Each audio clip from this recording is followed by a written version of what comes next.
नमस्कार दोस्तों, स्वागत है आपका हमारे चैनल धर्म यात्रा में। आज हम बात करने वाले हैं दिवाली और दिवाली से जुड़ी हुई हर कहानी के बारे में कि ये त्योहार हम 5 दिन क्यों मनाते हैं और 5 दिन मनाने का क्या महत्व है। इसके बाद में आपको दिवाली से रिलेटेड कभी भी कोई नॉलेज की जरूरत होगी तो आप एकदम एक्सपर्ट होंगे और आप अपनी नॉलेज से सबको इम्प्रेस कर सकते हैं कि दिवाली हम क्यों मनाते हैं। तो चलिए करते हैं शुरुआत धनतेरस से।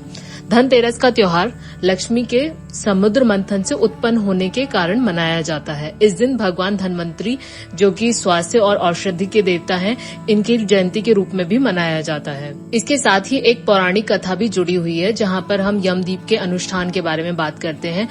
पौराणिक कथा के अनुसार राजा हिम के बेटे की मृत्यु अल्पायु में होनी थी, जो उसकी शादी के 4 दिन बाद हो रहे थे। जब यमदूत उसके पास आए तो उसकी पत्नी ने बहुत सारे दीपक जला दिए और काफी सारा प्रकाश फैला दिया, जिससे यमदूत उस रोशनी से काफी प्रभावित हो गए। इसी कारण इस दिन यमदीप का अनुष्ठान भी किया जाता है।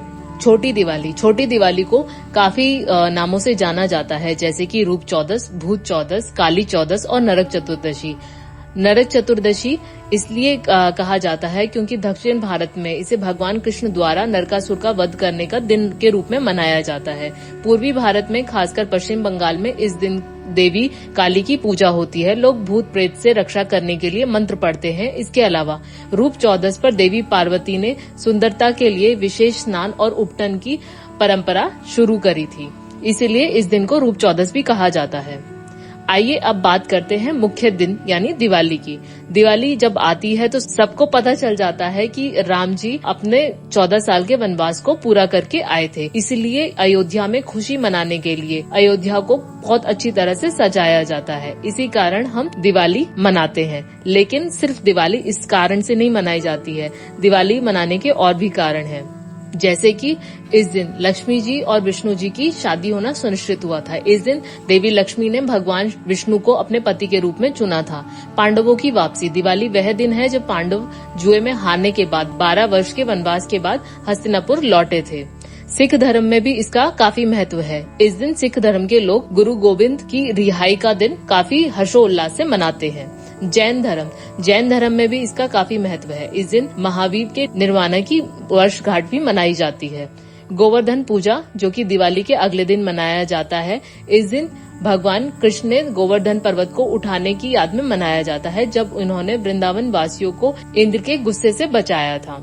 यह दिन नए साल की शुरुआत का भी प्रतीक है, क्योंकि इस दिन गुजरात में नया वर्ष मनाया जाता है। भाई दूज, जो कि शुक्ल पक्ष की द्वितीय तिथि को मनाया जाता है। ये आखिरी दिन दिवाली का सेलिब्रेशन का खत्म होने वाला होता है। स्कंद पुराण के अनुसार यमराज इस दिन अपनी बहन यमुना से मिलने आए थे। तब यमुना जी ने अपने भाई यमराज को टीका किया था। इसी कारण भाई दूज मनाया जाता है।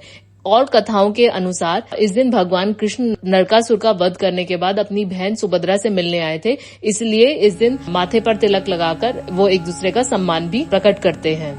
इसी के साथ साथ हमारा 5 दिन का सेलिब्रेशन के पीछे पौराणिक कथाएं जो छिपी हैं वो तो समाप्त हो गई हैं, लेकिन हम दिवाली जब मनाते हैं और जब दिवाली आती है तो हम बहुत सारी चीजें करते हैं, जैसे कि दीपक जलाते हैं, घर की सफाई करते हैं और कम्युनिटी बॉन्ड एक हमारा बन जाता है। दीपक जलाने से अंधकार दूर होता है, साथ में पॉजिटिविटी बढ़ती है और ये हमारे मन में आशा और खुशियों का संचार करती है। जब हम अपने घर की सफाई करते हैं तो ये एक नई शुरुआत का संकेत होता है। ये नकारात्मकता को दूर करके मन की शांति और संतोष लाता है। सामुदायिक बंधन, यानी हम लोगों से मिलते हैं, मिठाइयाँ बांटते हैं, तो हमारे रिश्तों में मजबूती आती है।